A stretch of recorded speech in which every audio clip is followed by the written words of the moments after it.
Hello, my beloved students. I think all of you are fine. In last few months, we are discussing chemical bonding, class 11, unit 4. আমাদের 10খানা lectures discussion হয়ে গেছে.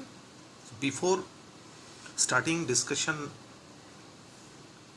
regarding valence bond theory, it means lecture number 11, we have some basic information to realize the valence bond theory more clearly and more elegantly. So that's why the heading of this discussion is opening tools of valence bond theory. Valence bond theory জানতে গেলে যে ইনফরমেশনগুলো একটু ঠিকঠাকভাবে জেনে নিলে valence bond থিওরিটা খুব স্মুথলি জানা যায়, সেটার জন্য এই ভিডিওটা আমার করা. So that's why before starting valence bond theory, we have to discuss the introductory information which smoothen the discussion of valence bond theory. Okay? তো সেই কারণের জন্য introductory পার্টটা একটু দেখে নাও. Valence bond theory, basically valence bond theory-তে we are discussing the hybridization of the central metal atom, that is CMA, of a complex compound. Basically valence bond theory-তে আমরা complex compound-এর hybridization, তার magnetic property, তার spin only value, এইগুলো সব নিয়ে discussion করব. এখন যেহেতু complex compound নিয়ে ডিসকাশন করব, সুতরাং কমপ্লেক্স কম্পাউন্ড রিলেটেড ইনফরমেশনগুলো একটু ক্লিয়ার কাটভাবে জেনে না নিলে it is very difficult to understand valence bond theory. So that's why we have a opening tool of valence bond theory. So this is the complex CuNH3 whole 4 SO4. You know this complex, অনেকেই জানো, একে নামও জানো অনেকে, কিউপ্রো ammonium sulphate. কমপ্লেক্সের এই third ব্র্যাকেটে যে পোর্শনটা থাকে, যে জোনটা থাকে, that zone is known as coordination zone. এই কোঅর্ডিনেশন জোনের মধ্যে দুজন থাকে, একজন হচ্ছে মেটাল অ্যাটম, আর একটা হচ্ছে মেটাল বাদ দিয়ে যে স্পিসিসগুলো থাকে তাদের লিগ্যান্ড বলে. স্পিসিস বলছি কেন একটু বাদে বলছি, তার কারণটা, সেই কারণে কে স্পিসিস বলা হচ্ছে. তো এই হচ্ছে একটা কমপ্লেক্সের এক্সাম্পল. এখন এখানে একটা টাইপের লিগ্যান্ড আছে, এর মানে এই নয় যে কমপ্লেক্সের মধ্যে অলওয়েজ একটা টাইপের লিগ্যান্ডই থাকবে. একাধিক টাইপের লিগ্যান্ড থাকতে পারে. there is a presence of more than one ligands in the complex. This is your another example where this part be the complex part. এই কমপ্লেক্স যেটা দেখিয়েছি এটাকে ক্যাটায়নিক কমপ্লেক্স বলে. কেন? কারণ এই কমপ্লেক্সটা ডিসোসিয়েট করে CuNH3 হোল 4 থার্ড ব্র্যাকেটের উপর 2 প্লাস প্লাস SO4 2 মাইনাস, মানে ক্যাটায়ন পার্টটা কমপ্লেক্স, সেই জন্য একে ক্যাটায়নিক কমপ্লেক্স বলে. আর এটা যদি ডিসোসিয়েট করে তাহলে 2K প্লাস আর এই পুরো পার্টটা 2 মাইনাস, এটাকে অ্যানায়নিক কমপ্লেক্স বলে, কারণ অ্যানায়ন পার্টটা কমপ্লেক্স জোনে আছে. তো যাই হোক, ক্যাটায়ন পার্টি কমপ্লেক্স জোনে থাকুক বা অ্যানায়ন পার্টি কমপ্লেক্স জোনে থাকুক, কমপ্লেক্স জোনের মধ্যে অলওয়েজ দুটো টাইপের স্পিসিস থাকবে, একটা হচ্ছে মেটাল অ্যাটম আর একটা হচ্ছে লিগ্যান্ডস. এখন লিগ্যান্ড একটা টাইপের না, অনেকগুলো টাইপের থাকতে পারে. যেমন এখানে এক্সাম্পল দেওয়া হয়েছে NH3 Cl2 NO2, অনেকগুলো টাইপের লিগ্যান্ড থাকতে পারে. তো যতগুলো লিগ্যান্ড থাকবে তার উপর বেস করে তার কোঅর্ডিনেশন নাম্বার ঠিক হবে. কিভাবে ঠিক হবে এই ডিসকাশনের শেষের দিকে পুরো ব্যাপারটা ভালো করে জানতে পারবে. ঠিক আছে? সো সেটা জানার জন্য যেটা জরুরি সেটা হচ্ছে ক্লাসিফিকেশন অফ লিগ্যান্ডস. লিগ্যান্ডের ক্লাসিফিকেশনটা একটু ভালো করে জানতে হবে. লিগ্যান্ডসের ক্লাসিফিকেশন আমরা তিনটে পার্টে ক্লাসিফাই করেছি. ফার্স্ট পার্ট হচ্ছে based on the electrical character. Electrical ক্যারেক্টারের উপর বেস করে লিগ্যান্ডকে তিনটে পার্টে ক্লাসিফাই করা হয়. একটা cationic ligand, as for example NO plus বা N2H5 প্লাস, এই ধরনের লিগ্যান্ড যদি ওখানে থাকে তাহলে বলা হয় cationic ligand. Anionic ligand Cl minus, Br minus, NO2 minus, আরও অনেক হয়, আমি জাস্ট তিনটে এক্সাম্পল দিচ্ছি, এদের বলা হয় অ্যানায়নিক লিগ্যান্ড. আবার নিউট্রাল লিগ্যান্ডও থাকতে পারে, সাচ এজ NH3 বা H2O. ঠিক আছে? এই লিগ্যান্ড কীভাবে বন্ড করছে মেটালের সাথে, তাতে মেটালের হাইব্রিডাইজেশনের কী চেঞ্জ হচ্ছে, ম্যাগনেটিক প্রপার্টি কী চেঞ্জ হচ্ছে, যেটা ভ্যালেন্স বন্ড থিওরিতে ডিটেল ডিসকাশন করা হবে. তার আগে রিগার্ডিং কমপ্লেক্স একটু ডিটেলগুলো জেনে নেওয়াটা দরকার বলে তার জন্য এই ছোট্ট ভিডিওটা. So this is the classification of ligand based on the electrical character. Okay. Next হচ্ছে classification of ligand based on field strength. Field strength মানে লিগ্যান্ডের ক্লাসিফিকেশন করা হচ্ছে দুটো পার্টে, একটাকে বলা হচ্ছে স্ট্রং ফিল্ড লিগ্যান্ড SFL আর একটাকে বলা হচ্ছে week field ligand WFL। Strong field ligand মানে যে লিগ্যান্ডের ইলেকট্রিক্যাল ফিল্ড স্ট্রেংথ বেশি তাদের বলা হয় স্ট্রং ফিল্ড লিগ্যান্ড, যে লিগ্যান্ডের ইলেকট্রিক্যাল ফিল্ড স্ট্রেংথ কম তাকে বলা হয় উইক ফিল্ড লিগ্যান্ড। এবার এই রিলেটেড লিগ্যান্ড নিয়েই বেসিক্যালি আমাদের ব্যালেন্স বন্ড থিওরিতে ডিসকাশন হবে। এখন সেখানে সেই জন্য লেখা হয়েছে যে এদের ইম্প্যাক্টটা কী হবে, discuss in balance bond theory. Balance bond থিওরিতে সেটা ডিসকাস করব এবং ভালো করে দেখবে সেটা। এবং সেইখানে একটা কোয়েশ্চেন আমি অলরেডি আগে থেকে দিয়ে রাখছি, যে কোয়েশ্চেনটা ব্যালেন্স বন্ড থিওরি ঠিকঠাকভাবে পড়লে সেই কোয়েশ্চেনের উত্তরটা ঠিকঠাকভাবে দিতে পারবে। যে স্ট্রং ফিল্ড লিগ্যান্ড হলে যে কমপ্লেক্সটা তৈরি হয় তাকে বলা হয় লো স্পিন কমপ্লেক্স LSC, আর যদি উইক ফিল্ড লিগ্যান্ড মেটালের সঙ্গে কম্বাইন করে কমপ্লেক্স তৈরি করে তাহলে সেই কমপ্লেক্সটাকে বলা হয় হাই স্পিন কমপ্লেক্স HSC। এখন এটা কেন হয় তার ডিটেল ডিসকাশনটা ব্যালেন্স বন্ড থিওরিতে করব। অবভিয়াসলি সেখানে কিন্তু আমি বলে দেবো না high spin complex low spin complex, কিন্তু ডিটেল এক্সপ্লেনেশনটা দেবো।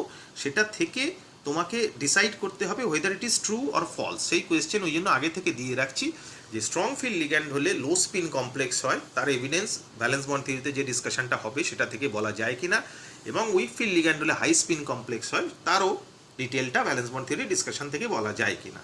ঠিক আছে, এরপরে আমরা যেটা দেখব ক্লাসিফিকেশন নাম্বার 3 বেসড অন ডেন্টিসিটি।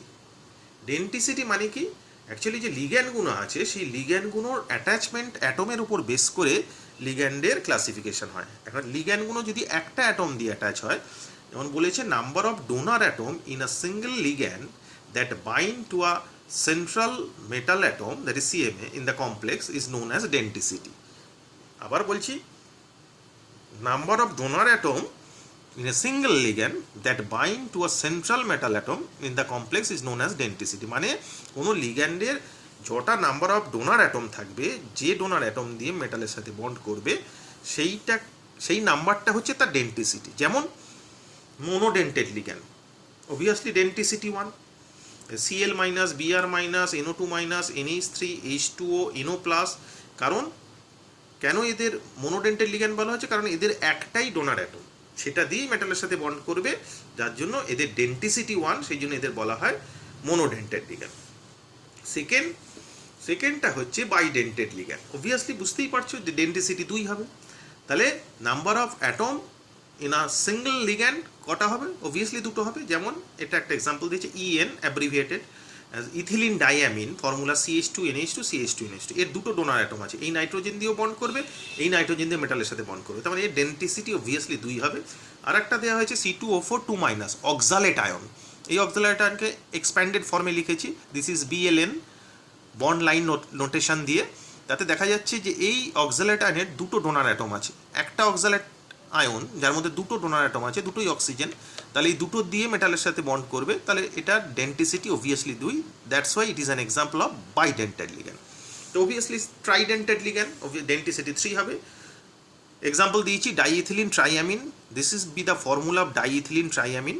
এর মধ্যে ভালো করে লক্ষ্য করলে দেখবে 3টে নাইট্রোজেনের মাথায় স্টার দেওয়া আছে, এই নাইট্রোজেনগুলো নিজের লোন পেয়ার দিয়ে মেটালের সাথে বন্ড করবে 3টে দিক দিয়ে, এখান দিয়ে এখান দিয়ে এখান দিয়ে, তার মানে একটা লিগ্যান্ডের মধ্যে 3টে ডোনার অ্যাটম দিয়ে মেটালের সাথে বন্ড করছে, অবভিয়াসলি ডেন্টিসিটি 3 হবে, and it is an example of tridentate ligand. Okay, পরিষ্কার।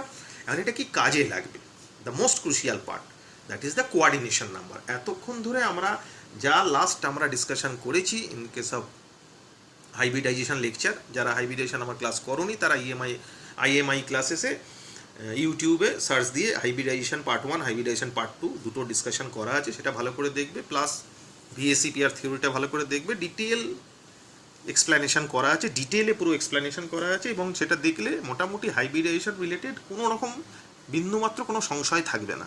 ঠিক আছে, তো সেখানে আমরা কোয়ার্ডিনেশন নাম্বার পড়েছিলাম, সেখানে আমরা বলেছিলাম যে সিম্পল কম্পাউন্ডের কেসে অবভিয়াসলি সেখানে বলেছিলাম যে কোনো একটা কম্পাউন্ড বা আয়নের মধ্যে যতগুলো অ্যাটাচড অ্যাটম আছে plus number of lone pair সবগুলোকে কনসিডার করলে তার কোয়ার্ডিনেশন নাম্বার পাওয়া যায়। কিন্তু কমপ্লেক্স কম্পাউন্ডে তো সেইভাবে ক্যালকুলেট করা যায় না, সেক্ষেত্রে কমপ্লেক্স কম্পাউন্ড দেখে বুঝবো কী করে তার কোয়ার্ডিনেশন নাম্বার কত, সেক্ষেত্রে বোঝার উপায় is the formula, this be your formula, that is coordination number equals to number of ligand into denticity. মানে ধরো মোনোডেন্টেড লিগ্যান্ড আছে 4খানা আছে, তাহলে অবভিয়াসলি মনোডেন্টাল লিগ্যান্ড কখানা আছে, 4খানা আছে, ডেন্টিসিটি কত 1, তাহলে কোঅর্ডিনেশন নাম্বার হবে অবভিয়াসলি 4। আবার ধরো বাইডেন্টেড লিগ্যান্ড আছে, সেটা 3টে আছে, তাহলে নাম্বার অফ লিগ্যান্ড 3টে, ডেন্টিসিটি 2, তাহলে কোঅর্ডিনেশন নাম্বার কত হবে 3 × 2 6। ক্লিয়ার? তাহলে মনোডেন্টেড লিগ্যান্ড, বাইডেন্টেড লিগ্যান্ড, ট্রাইডেন্টেড লিগ্যান্ড যাই থাকুক না কেন, we can easily calculate, this be your trick, we can calculate coordination number of complex compound or complex ion by applying this formula, coordination number equals to number of ligand into denticity। এটা করলেই coordination number বেরিয়ে চলে আসবে। Obviously বুঝতেই পারছো, ট্রাইডেন্টেড ligand হলে, যদি ধরো ট্রাইডেন্টেড লিগ্যান্ড দুটো আছে, তাহলে এখানে নাম্বার অফ লিগ্যান্ডের জায়গায় 2 বসবে, ডেন্টিসিটির জায়গায় 3 বসবে, তাহলে কোঅর্ডিনেশন নাম্বার অবভিয়াসলি কত হবে 6 হবে। ওকে, এক্সাম্পল আমরা এখানে দেখলাম, দেখো এই এক্সাম্পলটা এবার, ফার্স্ট যে এক্সাম্পলটা নিয়েছিলাম, এখানে NH3 ইজ আ মনোডেন্টেড লিগ্যান্ড, 4খানা আছে, তার মানে এই কমপ্লেক্সটার যে CMA আছে সেন্ট্রাল মেটাল অ্যাটম, তার কোঅর্ডিনেশন নাম্বার কত অবভিয়াসলি 4। এবার এটাতে আসি, এটাতে যে কমপ্লেক্স অ্যানায়নটা আছে, সেখানে যে কমপ্লেক্স মেটাল অ্যাটমটা আছে দ্যাট ইজ কোবাল্ট, তার কোঅর্ডিনেশন নাম্বার কত হবে, এখানে সবই মনোডেন্টেড লিগ্যান্ড আছে, টোটাল কটা আছে 2 2 2 6, so obviously coordination number of cobalt is 6। This is very important and we are going to be discuss the most crucial and most conceptual discussion, that is valence bond theory, in our lecture number 11. So before introduce you to lecture number 11, valence bond theory, you have to understand these basic concepts which are very useful to understand more clearly the concept of valence bond theory. Okay, so very important and very essential. আশা করছি প্রত্যেকের বোঝা গেছে, প্রত্যেকের ডিটেলগুলো বুঝতে পেরেছো। ওকে, thank you.